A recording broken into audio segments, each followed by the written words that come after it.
An important caveat to start: the lawyer, Emmet Flood, didn't sit through either briefing, neither the one for Devin, Nunes and Trey Gowdy earlier in the day or the one for the top intel members in the House and Senate later.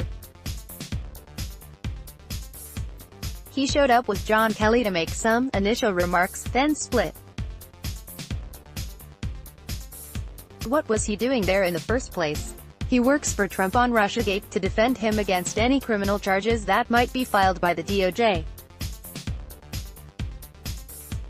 Today's briefing by the DOJ was supposed to be for Congress only, ostensibly to answer questions about the hows and whys of Stephen Halper supplying the FBI with information on the Trump campaign in 2016. Trump claims that it's crucial for Congress to be briefed in case there was wrongdoing by the DOJ. The legislative branch needs to know what the Justice Department was up to so that it can provide oversight. But his critics claim that's BS, that House Republicans want to know what the DOJ knows so that they can leak it to Trump to help him and, maybe, his aides beat the rap. They suspect that the White House is exploiting legitimate government functions for the president's own personal interests. So what does Trump do? He sends his personal lawyer and chief of staff to a classified briefing neither one has any reason to be at, seemingly confirming the suspicion that this has less to do with oversight than it does with the White House grasping for ways to force Rod Rosenstein to show them his cards. John F. Kelly, the White House chief of staff, whom Mr. Trump asked to help organize the meetings, attended both sessions, as did Emmet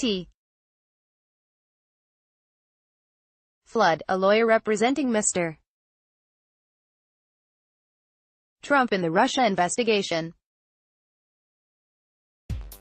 Their presence was highly unusual in a sensitive congressional oversight briefing, and it raised the specter that top aides to the president could gain access to closely held information about an investigation of the president and his associates. Both men left the rooms after initial remarks, according to two officials familiar with the meeting. It would have been really outrageous for Kelly and Flood to stay for the briefings, but if they weren't going to stay, why did they go at all? Was it to remind Nunes in person, "You work for us"? You're left wondering why Trump didn't just summon Rosenstein and ask him flat out to spill the details on Halper. Probably he concluded that an attempt that brazen to interfere in an investigation in which he himself is a subject would either leak or cause Rosenstein to resign or both, instigating a political *T-storm. Better to force Rosenstein to brief Nunes so that Nunes can then pass the information to Trump. You know, by the book. Per Rudy Giuliani, they're barely even pretending that the briefing was for oversight purposes. Rudy tells Ed DeSamuelson that today's briefing will inform Trump's legal defense. We want to see how the briefing went today and how much we learned from it.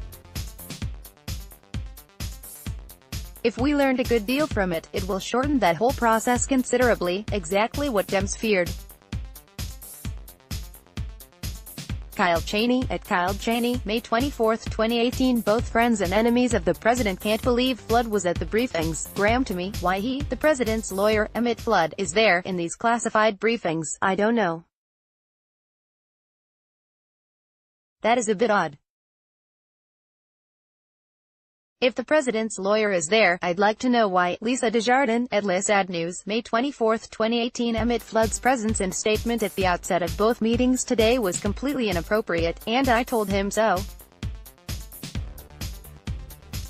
It only underscores what Rudy Giuliani said: the president's legal team expects to improperly obtain and use such information for their defense. Adam Schiff, at Adam Schiff, May 24, 2018. Schiff also claims that nothing he heard at the briefing about Halper suggests anything improper was done by the DOJ, but then he wouldn't he? Keep your eye on reaction from Gowdy and Richard Burr, both Republicans and both straight shooters on Russiagate as far as I can tell.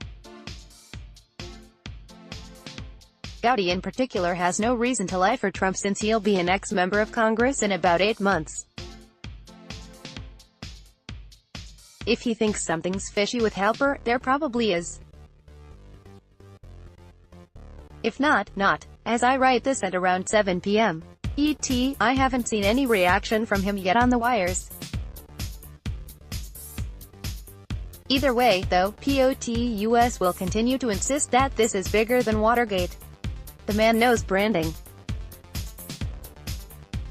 Exit quotation. Trump told one ally this week that he wanted to brand the informant a spy, believing the more nefarious term would resonate more in the media and with the public.